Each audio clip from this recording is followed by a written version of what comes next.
Invitamos ahora a la doctora Vilma Isabel Biseglia, propuesta como jueza del Juzgado Nacional de Ejecución Penal número 2 de la Capital Federal.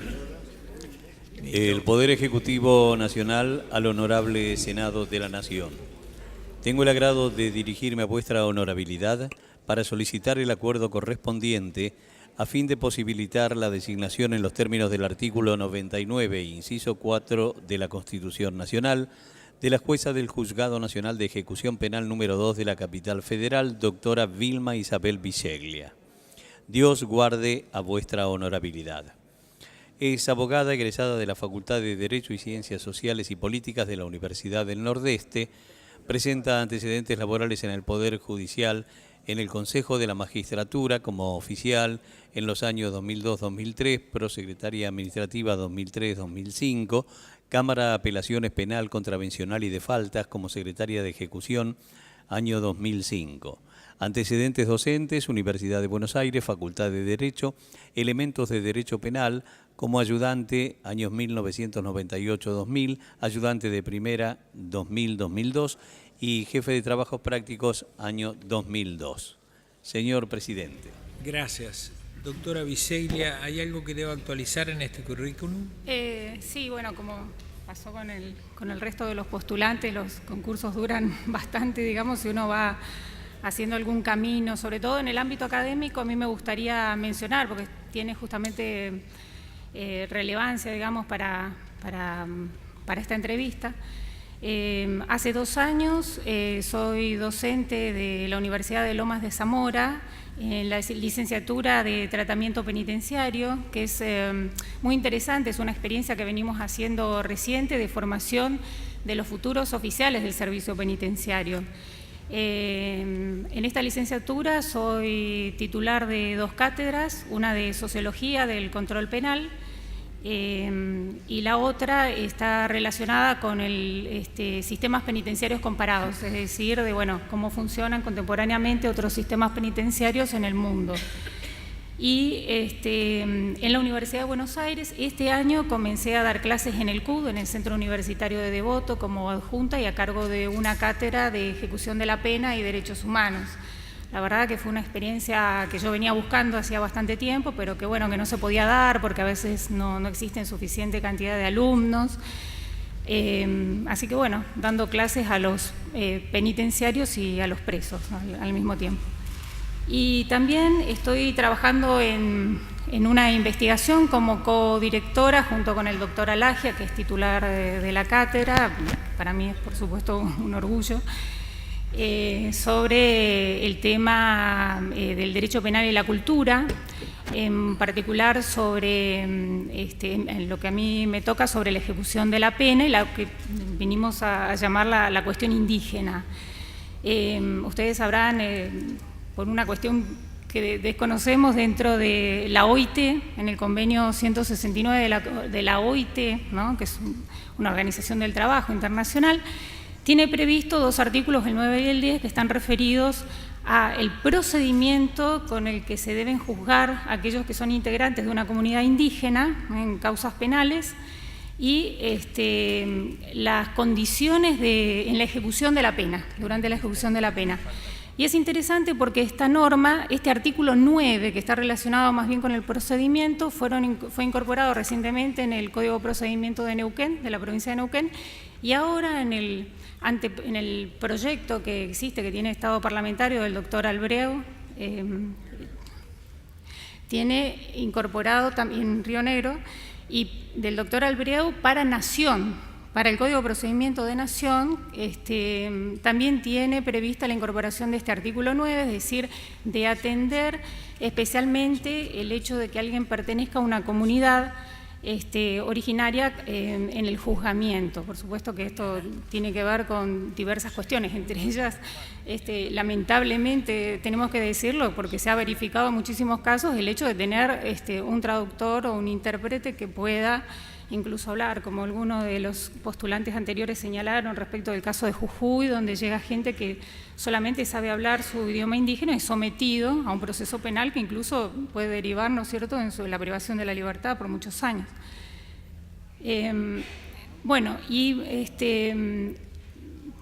como crítica, me gustaría que este código, este proyecto, digamos, también incluyera el artículo 10 del convenio de OIT, que está referido justamente al tema de la detención, ¿no? Cuando se produce una privación de la libertad, la cercanía, digamos, de la comunidad, porque para muchas comunidades el hecho de la ausencia por muchísimos años de este miembro implica su muerte. De hecho, acá en la Argentina, en la zona de Chaco salteña, se ha verificado en un caso muy conocido que se llama Catú, del cual respecto incluso se hizo una película que se llama El Etnógrafo, una película documental, en donde este antropólogo menciona que, bueno, el final de la película, la privación de la libertad de este sujeto, implicó bueno, ser considerado muerto en la comunidad, y se quemó su casita, digamos, como es tradición, para que el alma no vuelva, etcétera. Lo cual implica, bueno, que esa persona, por más que recupere la libertad, no tiene dónde ir, digamos, es un muerto en vida.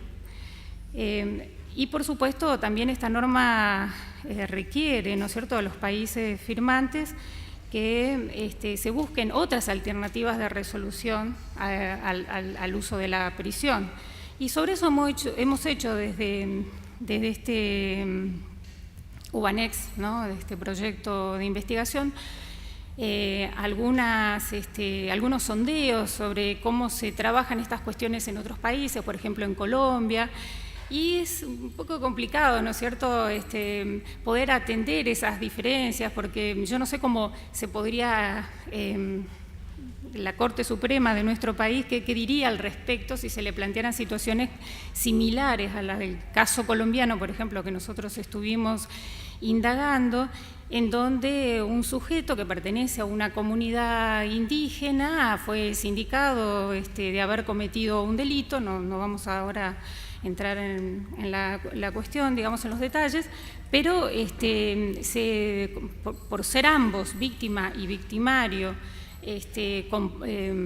integrantes de esta comunidad indígena, se propuso ser juzgado por la propia comunidad, en un cabildo que iba a llevar adelante ese juzgamiento. Bueno, lo interesante de la cuestión es que él se opuso, y mientras se iba sustanciando la impugnación, al mismo tiempo se iba sustanciando el juicio, y se requiere respecto de él una pena que consistía en la aplicación de 20 fuetazos, o sea, 20 latigazos. Él también se opone a la aplicación de esa pena, prefiere ir preso, y reclama a la Corte colombiana, por ejemplo, bueno, la aplicación de la justicia blanca, ser juzgado por la justicia ordinaria y que se le aplique pena de prisión. Y sin embargo la Corte dijo que no, que era necesario respetar la autonomía que se les había concedido a esta comunidad, que no había una violación del debido proceso, etcétera. No, tampoco voy a entrar en detalles, digamos, sobre la cuestión, y que la aplicación de los fuetazos, es decir, no implicaba tortura. Y ya explican, digamos, cuáles son las razones por las cuales infringir este tipo de pena, bueno, no los trae, no vulneraría, digamos, otras convenciones que a la par se firmaron. Es interesante, yo no sé si la Corte en nuestro país, digamos, podría, ni cómo se llevaría adelante, o sea, cómo se aplican 20 fuetazos. Nosotros teníamos, por ejemplo, en la historia universal, una persona que se llamaba Jeremías Bentham, que se hizo muy famoso por haber hecho el panóptico, el diseño que incluso después no solo se utilizó en los ámbitos carcelarios, sino, por supuesto, en los ámbitos fabriles para llevar un control patronal, digamos, directo sobre la producción, que había creado una máquina de latigar, porque estaba muy interesado en que cada latigazo no fuera diferente al otro, por ejemplo, ¿no? Entonces yo me pongo a pensar, si nosotros lleváramos adelante la ejecución de ese tipo de pena, ¿qué haríamos, no? Tendríamos un dilema, digamos, acerca de, bueno, cómo llevar adelante esa situación.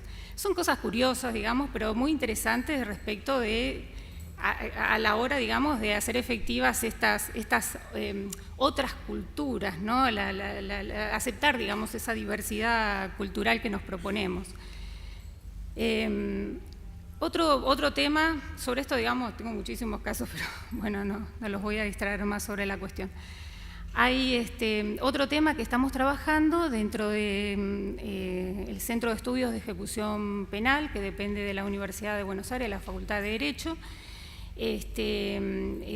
Dentro del ámbito de salud, yo coordino la Comisión de Salud en contexto de encierro y en libertad controlada, y estamos trabajando cuestiones relacionadas con el tema de las medidas de seguridad, ¿no? En el anteproyecto del Código Penal hay un capítulo específico sobre medidas de seguridad, en donde se blanquea, digamos, un poco aquello que venía un tanto disperso, difuso en el Código Penal actual. Y estas medidas de seguridad están relacionadas con el tema de inimputables, semi-imputables, y nosotros venimos trabajando, digamos, varias cuestiones con relación a este tema. El primero está relacionado con los inimputables y venimos propiciando lo que de algún modo se viene llevando adelante a partir un poco antes, pero también sobre todo a partir de la vigencia de la actual ley de salud mental, que es que los inimputables salgan del ámbito de la justicia penal y que queden en un ámbito protectorio civil, ¿no? Por supuesto, viene acá en discusión el tema de, bueno, cuáles son los establecimientos en los cuales podrían ser alojados. Estamos hablando de una ley que tiende a la desmanicomización. Claro, es muy difícil, ¿no es cierto?, el tema de llevarlo, pero no obstante eso, existen, digamos, recursos clínicos, médicos, farmacológicos, etcétera, respecto de los cuales todavía resta mucho indagar. De hecho, la propia ley se prevé su aplicación reglamentaria, ¿no es cierto?, para el año 2020. Es muy interesante, digamos, la propuesta sobre salud mental. Siempre hay un permanente crecimiento, como existe respecto de la salud en general, digamos, todo el tiempo se están descubriendo, etcétera. Y lo interesante de la ley de salud mental actual es que dice, bueno, no existe, no se admite, porque es altamente discriminativo, considerar que una persona no tiene la posibilidad de modificar su conducta, que existen patologías inmodificables. Y esto es interesante justamente por lo que ustedes estaban mencionando hace un momento respecto del tema de los agresores sexuales. Ese es uno de los temas que también hemos abordado, hemos indagado, hemos trabajado. Y para que tenga éxito cualquier política relacionada con esta temática, que por supuesto implica la aplicación de medidas de seguridad, sin duda es necesario, desde nuestro punto de vista, me refiero al centro de estudio que viene proponiendo esta cuestión, dos temas. Uno está relacionado con la puesta en marcha del equipo interdisciplinario que tiene que asesorar a los jueces, está esto previsto desde el año 91 y no se aplica. Un juez de ejecución que no tiene un equipo interdisciplinario es un juez que está a ciegas directamente. Constantemente se están presentando situaciones ante los jueces de ejecución relacionadas con padecimientos mentales, muchas de ellas relacionadas con situaciones límites. No es muy común, digamos, recibir la noticia de que alguien ha intentado suicidarse o se ha cortado, etcétera, tal. Y para eso es necesario contar con este equipo de asesoramiento para conocer, digamos, dónde se puede llevar adelante una derivación. Dentro del propio servicio penitenciario existen algunos programas de salud que vienen trabajando, Prisma, Protin, etcétera, con estos sectores más vulnerables de la población penitenciaria, pero los criterios de admisión son diferentes y conocer cuál es la adecuación del caso al criterio de admisión solamente se puede llevar adelante con el asesoramiento de este equipo interdisciplinario. Por el otro lado, los efectores de salud dentro del sistema penitenciario son penitenciarios. Y nosotros venimos desde hace bastante tiempo solicitando, en ese sentido hemos tenido algunas reuniones con el Ministerio de Salud y tal, reclamando que sea el propio Ministerio de Salud el que provea al servicio penitenciario de programas y de efectores, que sean independientes, que puedan cumplir entonces con la Ley de Salud y con la Ley de Salud Mental, que proponen confidencialidad, un tratamiento personalizado y el consentimiento informado para cualquier aplicación, digamos, de un tratamiento sobre ellos. Todo esto implica, por supuesto, una política pública lo que realmente es urgente si apostamos, digamos, a la resocialización y apostamos verdaderamente a una modificación de conducta, sobre todo de esta población, digamos, tan delicada. Sí. ¿Cuál es el juzgado al cual? 2. El 2. Es un juzgado que ¿Qué actualmente... universo tiene digamos, de sujetos en...? Bueno, el juzgado 2 actualmente se encuentra a cargo del juez del juzgado 4, que nunca fue creado. El juzgado 4 y 5 no existen, no han sido puestos efectivamente en marcha, pese a que hace 10 años aproximadamente la ley se encuentra vigente, ha creado estos 2 juzgados.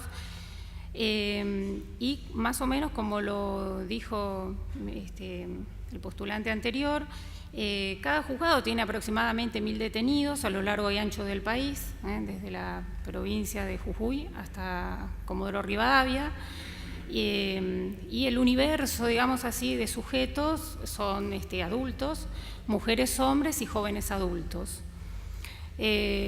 Paralelamente a eso hay unos 6.000 expedientes u 8.000 expedientes, depende de cómo se contabilicen, de suspensiones del proceso a prueba. Y unos 2.000 casos más o menos de condenas de ejecución condicional. Esto quiere decir que sobre estos 6.000 u 8.000 expedientes tiene que haber un control de las reglas de conducta que impuso el tribunal oral que impuso justamente la condena, y para eso prácticamente se ha delegado en el patronato de liberados ese control, y bueno, todos sabemos las condiciones en que se encuentra el patronato de liberados, al punto tal que ya existe media sanción, ¿no es cierto?, acá en este Congreso, de una ley que es verdaderamente alienta, digamos, las esperanzas de todos aquellos que trabajamos en la ejecución penal, relacionado con la creación de una oficina que tenga a su cargo el control de estas reglas de conducta. Y me parece, digamos, que estaría bueno si que no mezclar lo relacionado con el tema de la ejecución de las penas, incluso de aquellas que no son de cumplimiento efectivo, sino condicional, con la suspensión del proceso a prueba, porque la suspensión del proceso a prueba estamos hablando de sujetos que se presumen inocentes y por lo tanto, digamos, el plan que se ha propuesto el juez es totalmente diferente a aquel que ya ha sido condenado, y entonces estamos hablando de una persona que ha sido declarado culpable y respecto del cual nosotros sí nos proponemos una modificación de conducta, etcétera, como en el caso que se mencionaba anteriormente. Bueno, de hecho yo estoy a cargo de una oficina de esa naturaleza en el ámbito de la Ciudad de Buenos Aires, estoy a cargo de una secretaría judicial que lleva adelante el control de todas las ejecuciones, suspensiones del proceso a prueba y también condenas condicionales, y también de algunos detenidos. Tenemos pocos en la Ciudad de Buenos Aires en este momento por el tipo de delitos, digamos, que le ha sido hasta este momento entregado. Y esta Secretaría de Ejecución ya lleva adelante 8.000 expedientes. Y nosotros contamos con una psicóloga justamente que nos asesora. Tenemos muchísimos casos de violencia doméstica, y en esos casos hay constantes derivaciones, digamos, al ámbito de la salud pública. Trabajamos con la Oficina de Asistencia a la Víctima. Es un tema siempre pendiente, la presencia de la víctima en estos casos. Usted mencionaba recién, por ejemplo, el caso de los agresores sexuales, la ley que justamente se sancionó con posterioridad al caso que usted mencionaba, prevé esa situación, escuchar a la víctima. Pero escuchar a la víctima significa, a su vez, darle apoyo a la víctima. O sea, la víctima no se puede constituir en un tribunal y simplemente decir tengo miedo, sino que tiene que haber un apoyo permanente a los efectos de evitar situaciones y prevenir situaciones, y sobre todo fortificarla en ella como un ciudadano. Nosotros, dentro de agresores sexuales, discúlpeme que es triste, pero el 80%, 70% de los casos que se verifican dentro de las cárceles son intrafamiliares, son agresores intrafamiliares. Es decir, nosotros estamos hablando de un problema cultural y de un problema social muy, muy importante, que no se resuelve simplemente con una pastillita, con un tratamiento, digamos, de químicos. Estamos hablando de familias que se encuentran absolutamente destruidas a partir del momento, digamos, en que se conoce. La mayoría de los agresores tardan en ser denunciados, de hecho tienen 30, 40 años. Y cuando se pone en evidencia una situación como esta, se resquebraja completamente la familia. Por lo tanto, tiene que haber ahí un soporte importante. Y por el otro lado, nosotros lo verificamos en las cárceles. Muchas veces los que van a visitar a estas personas que están justamente condenadas por delitos de esta naturaleza son las víctimas, la madre con la hija. O sea, se tiene que trabajar, por supuesto, con la víctima. Es imposible, digamos, dar vuelta a esta situación, sino desde un ámbito social y con mucha política pública, sin duda. ¿Hay oficinas en cada jurisdicción de atención a la víctima? Hay oficinas que trabajan esa cuestión, lo que pasa es que deben tener un marco claro, disciplinario. lo que pasa es que el seguimiento es muy complejo. El seguimiento es muy complejo porque muchas veces la víctima hace la denuncia y después cuando ve que no tiene, digamos, por ahí digamos, la ayuda que necesitaría, a veces no existen refugios suficientes como para poder albergarlas, etcétera, tal, sucede que la víctima desaparece y entonces no hay forma de volver a comunicarse con ella. Ahora, desde hace un tiempo, las propias oficinas han advertido esa situación. Claro, ante la desaparición del Estado, a veces la víctima prefiere, bueno, ausentarse ella porque sabe que las conductas se van a volver a reiterar. Entonces, por eso le digo, se necesita una política pública, seguimos trabajando, por supuesto, en un cambio de paradigma para atender este tipo de situaciones. Hay que trabajar, por supuesto, el tema de la visión de género, hay que trabajar con las mujeres que se encuentran detenidas. Todos sabemos las condiciones, digamos, en que llegan a la cárcel, la mayoría de ellas, por supuesto, por situaciones de vulnerabilidad personal, de abandono, etcétera, se convierten en mulas y están privadas de libertad por traficar, comercializar droga, etcétera, y muchas de ellas por violencia doméstica, o sea, porque han llegado a situaciones extremas en donde no hubo una intervención previa y terminan en un asesinato, en lesiones graves, etcétera. Senador Irarrázaval. Sí, con la licencia de mis colegas y de la presidencia, no quiero dejar pasar la oportunidad de felicitar a la doctora que también fue compañera mía en la Universidad Nacional del Nordeste, en época en donde de parte de estudiar yo militaba, pero me consta por conocimiento personal de su responsabilidad, su contracción al estudio, que seguramente por lo que muestra va volcando en contracción al trabajo, y auguro no solamente una eficaz, honesta y responsable función en el ejercicio práctico de la que tiene asignada, sino fundamentalmente una mirada sobre las cuestiones que hacen a la operatividad del sistema judicial, muy imbricada con el mejoramiento de políticas públicas que integralicen el abordaje de los problemas sociales. Así que con esa licencia, plantear también la importancia que nosotros, operadores del sistema legislativo, en definitiva, trabajemos más en contacto y en conocimiento de la realidad del sistema judicial por dentro, haciendo este tipo de experiencia. No es el ámbito para profundizar, pero sí para sucesivas reformas. Así que felicitarla, gratificarme de haberla encontrado después de tantos años y encontrarla siempre en el mismo camino. ¿Alguna otra pregunta?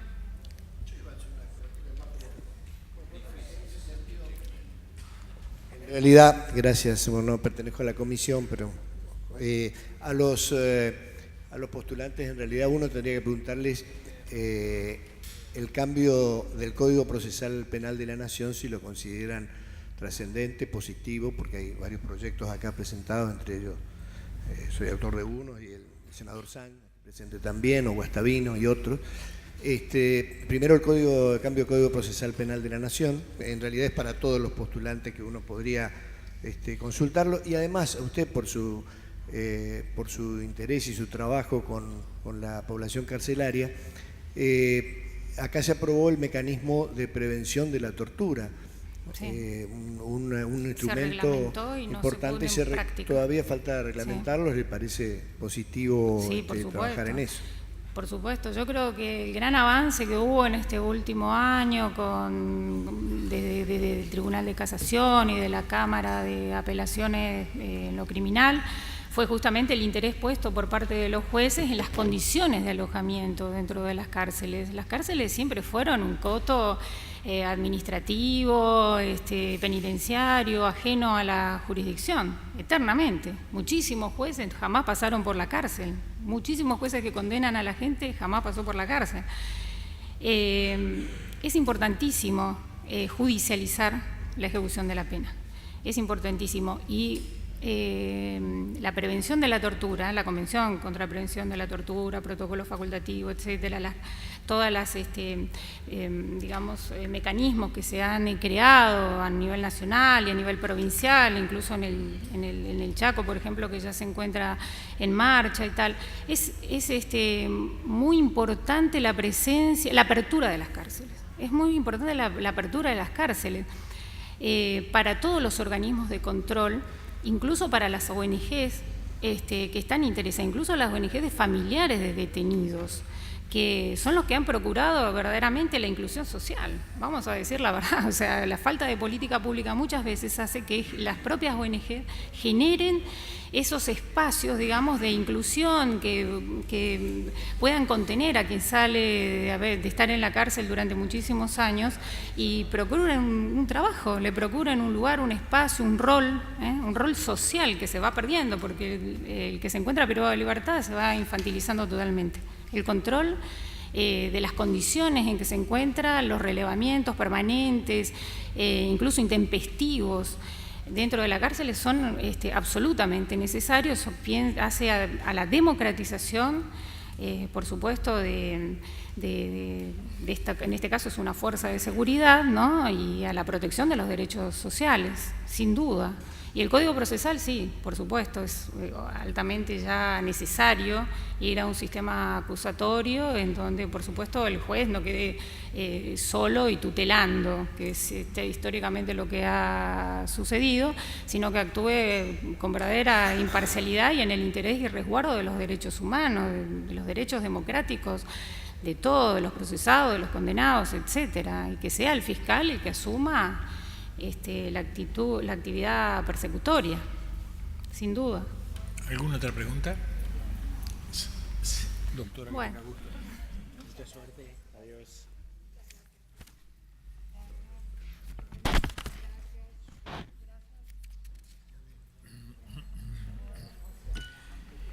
Invitamos ahora a la doctora María Jimena Monsalve, propuesta como jueza del Juzgado Nacional de Ejecución Penal número 5 de la Capital Federal.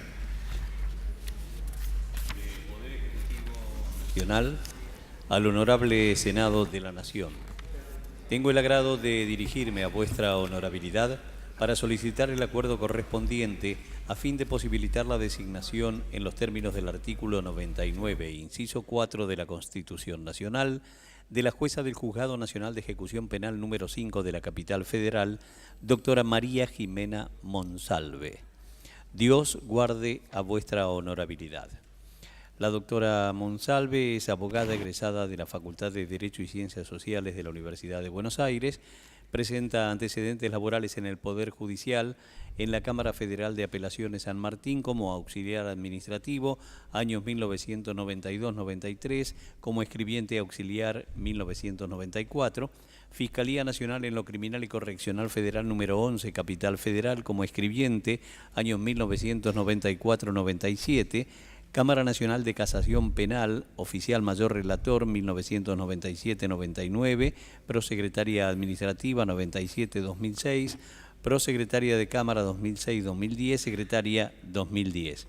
Antecedentes docentes, Escuela de Capacitación Judicial de la Asociación de Magistrados y Funcionarios de la Justicia Nacional, Régimen Procesal Penal y Administrativo de la Cámara Nacional de Casación Penal, año 2008-2011. señor presidente. Gracias. Doctora Monsalve, ¿algo que actualizar en este detalle que ha sido leído? Actualmente me desempeño como secretaria de la Sala Segunda de la Cámara Federal de Casación Penal. Desde hace 3 años revisto ese cargo.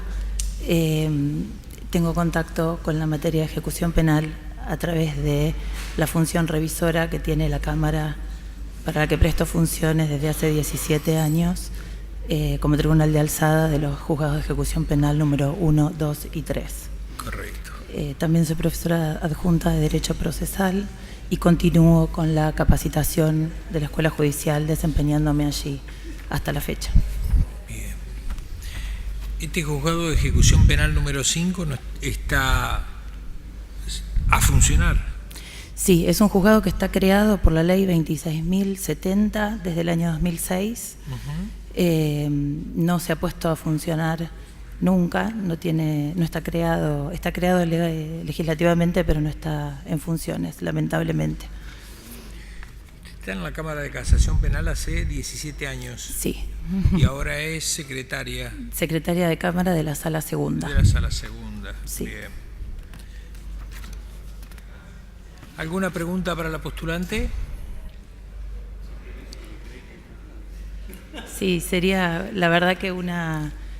No, se han quejado de la falta del cuarto y el quinto, digamos que están los dos creados, ¿no? Sí, lamentablemente desde el año 2006 está creado por ley. Los legisladores creyeron que era necesario para el mejor desempeño de la función de ejecución penal, y es muy necesario porque, como ya dijeron mis compañeros que se expidieron anteriormente, hay mucha cantidad de causas. Cada juzgado tiene más de 10.000 legajos y 800 detenidos anotados a disposición, que es un número muy amplio.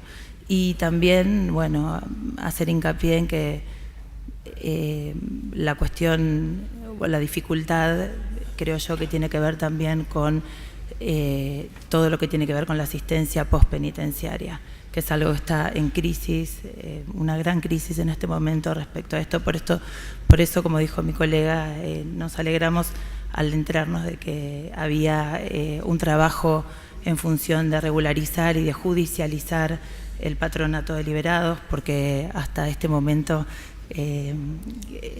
ha sido exactamente, era una organización civil con una forma de ONG, y lamentablemente socialmente creo yo que una de las respuestas que necesita nuestra sociedad tiene que ver con la inclusión o la integración posterior al paso por una unidad del servicio penitenciario, que es muy difícil en este momento lograrlo. Entonces, sea por una salida anticipada o no, porque la pena en algún momento vence y ese ciudadano se tiene que reintegrar y poder hacerlo de una manera sana y con un trabajo digno.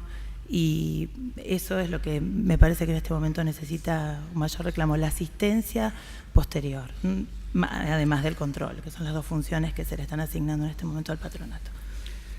¿Cuánto hace, doctora, que rindió este concurso? En el año 2011, doctor. En el año 2011. Sí. Bien. ¿Alguna pregunta más? Sí. Senador Juez. Le iba a preguntar a la anterior postulante, pero por su predisposición para el diálogo, pero le pregunto a usted, ¿con qué nivel de asiduidad se visitan las cárceles, los juzgados de ejecución penal?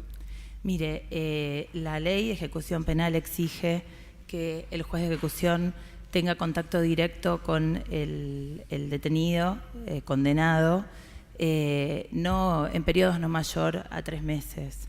Es difícil, pero se logra. La mayoría de los anotados a disposición de los juzgados que están funcionando actualmente están alojados en los complejos que son metropolitanos o periféricos. Ustedes saben que casi el 50% de los detenidos, son 63.000 detenidos que hay en la República Argentina, la mitad están detenidos en unidades del Servicio Penitenciario Federal o de la provincia de Buenos Aires. 10.000 están alojados en las unidades del Servicio Penitenciario Federal, que son 29. De esos 10.000, 800 nada más son mujeres, que ese es un número que a mí me llamó la atención. Y estas visitas se organizan por unidad, ¿no es cierto? Pero yo creo firmemente, por mi experiencia desde el tribunal a donde me toca trabajar, y gracias a que mis jueces me permiten en ciertos casos ir a las unidades del servicio penitenciario para tratar ciertas cuestiones o ver cara a cara ciertas situaciones, que es lo que tratamos de hacer, a pesar de que nuestro tribunal no tiene anotados a disposición detenidos, pero hay casos que así lo requieren. Es absolutamente real que la inmediación y la oralidad en el ámbito de la ejecución deben ser tenidos muy en cuenta. Yo creo que contar en una audiencia con la presencia del condenado que requiere algún beneficio y con aquellos que tienen que expresar o explicar las razones por las cuales entienden que si es posible otorgarlo o bien denegarlo, y la presencia del fiscal y de la defensa me parece que agilizaría muchísimo. Y como creo que las normas, si bien no lo implementa, tampoco lo prohíbe, sería un recurso que a mí me gustaría utilizar en caso de tener que asumir en esta función. Y en ese sentido, ¿cómo ve la posibilidad que los juzgados de ejecución penal funcionen en el marco de la jurisdicción del establecimiento penitenciario? Mire, yo creo que está creado hace muchísimos años la función de secretario delegado. La delegación de funciones a mí no me simpatiza mucho, les voy a ser sincera. O sea, yo creo que el gran cambio que tienen que tener, por lo menos aquellos que tenemos voluntad y vocación de servicio, es darnos cuenta de que con la delegación no llegamos a ningún lado. Sería muy positivo desde mi punto de vista que siempre se resguarde la cercanía de quien tutela esta detención. Usted sabe que hará unos 8 años aproximadamente, una política jurisprudencial de asignar el control a aquellos que estén más cercanos, sobre todo acerca de las reglas del egreso, cuando hay un egreso anticipado. Me parece importante. Todo lo que implica distancia implica necesariamente también una gran ineficiencia. ¿Alguna otra pregunta? Doctora, suerte. Muchas gracias.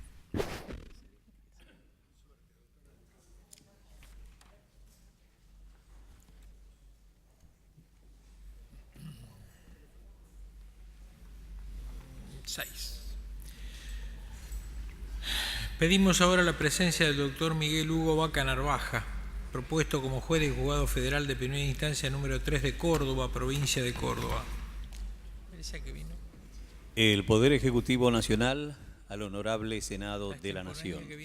Tengo el agrado de dirigirme a vuestra honorabilidad para solicitar el acuerdo correspondiente a fin de posibilitar la designación en los términos del artículo 99, inciso 4 de la Constitución Nacional, del juez del Juzgado Federal de Primera Instancia número 3 de Córdoba, provincia de Córdoba, doctor Miguel Hugo Vaca Narvaja.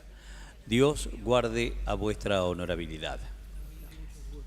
Es abogado egresado de la Facultad de Derecho y Ciencias Sociales de la Universidad Nacional de Córdoba.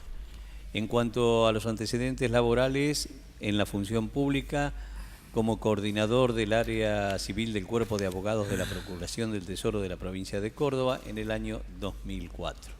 Señor presidente. Gracias. ¿Alguna cosa que actualizar, doctor Vaca Narvaja, en este detalle que ha sido leído? Sí, senador. Quería agregar, bueno, lo mencionó el locutor, que desde el año 2012, mitad de año, me desempeño como coordinador letrado regional en la ANSES, la Administración Nacional de la Seguridad Social. Sí, en realidad entró de manera extemporánea y por eso no se le corrió traslado. No obstante, si bien es extemporánea, yo lo voy a tomar simplemente como elemento para hacerle una pregunta. Y no se le dio entidad a la denuncia, a la observación, porque fue presentada fuera de tiempo, fue remitida inclusive fuera de tiempo y obviamente entró fuera de tiempo. Yo planteé alguna cuestión, sobre todo referido a la actividad en la ANSES, que me permito hacerle una pregunta en relación a esto. La que escribe es una señora Marcela Hilda Flores, y en realidad lo que argumenta son problemas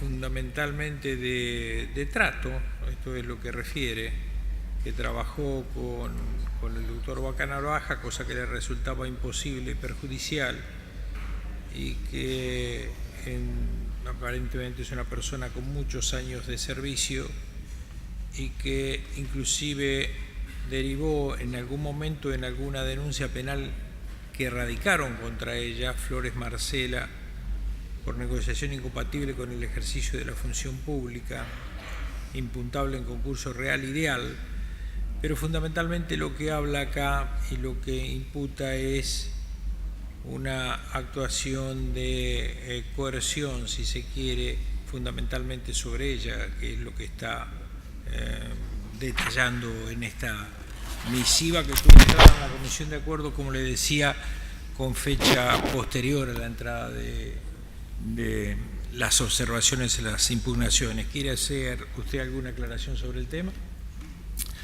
Bueno, ese tema en particular fue unos meses después de haber ingresado a ANSES a cumplir la función que cumplo actualmente, que es de coordinación letrada, es decir, un rango superior a los coordinadores de áreas jurídicas de las UDAI, que se llaman las unidades de atención de ANSES, que tiene varias unidades de atención en toda la provincia de Córdoba. Con esta jefa, bueno, tuvimos un muy buen trato al principio, pero tenía algunas, digamos, actitudes de oposición a cumplir, digamos, con las directivas que uno impartía. Esto fue desde un principio. Y bueno, resultó que unos meses más tarde se presentó ante el ANSES un señor Moisés Capogrossi, quejándose porque esta mujer no le sacaba la jubilación como le había prometido. Entonces yo le pregunté cómo era lo que estaba denunciando, porque estaba manifestando ante una autoridad de ANSES, como lo soy yo, que una jefa de una área jurídica realizaba trámites en su estudio jurídico a personas particulares, es decir, se trataba de un delito de tipo federal y cuya competencia era la justicia federal. Yo, por supuesto, que en mi calidad de funcionario, bueno, llamé 2 funcionarios más directivos, labramos un acta con esta persona sobre todos los hechos a los que se refería, e inmediatamente le manifesté que tendría que hacer las mismas manifestaciones que realizó ante nosotros, ante un fiscal federal, cosa que así efectuó esta persona. Y bueno, la persona que está imputada y que es la denunciante en este caso, se encuentra hoy como imputada en la justicia federal. No sé si se habrá librado ya algún otro acto como el de procesamiento, por ejemplo, pero bueno, tiene más que ver con ese tipo de cuestiones domésticas de la administración y no una cuestión, me parece a mí, de impugnación que tenga que ver con mi currículum o con mi desempeño personal, ¿no? Bien. En realidad era, a ver, como esto llega fuera de término e inclusive no se le corre traslado, pero como va a formar parte de las actuaciones porque ingresa, no es que se rechaza in limine, pero queda en el legajo, creo que era propicia la aclaración que usted pudiera realizar sobre el particular. ¿Alguna pregunta al doctor Vaca Narvaja? Senador Juez. Más que una pregunta, presidente, me corresponde como senador de mi provincia algunas caracterizaciones. Quiero decirle que lo conozco al doctor Vaca Narvaja hace 25 años. Impecable, excelente. Como profesional, como persona, como vecino.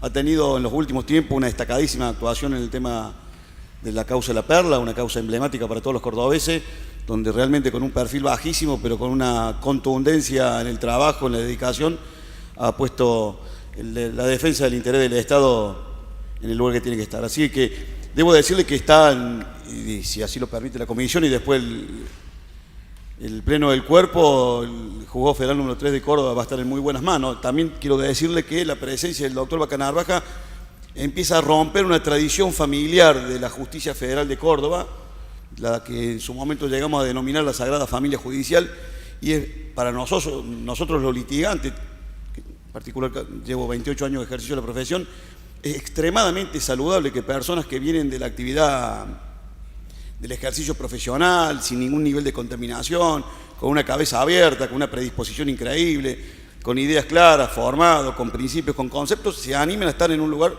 tan emblemático como el Juzgado Federal. Así que tengo que decirle que aparte de conocerlo, quiero dar fe de sus conocimientos, su capacidad, y vuelvo a insistir en este concepto. En mejores manos no puede estar el Juzgado Federal de Córdoba. Gracias, senador. ¿Alguna otra consideración? Bueno, suficiente. Doctor, que tenga mucha suerte.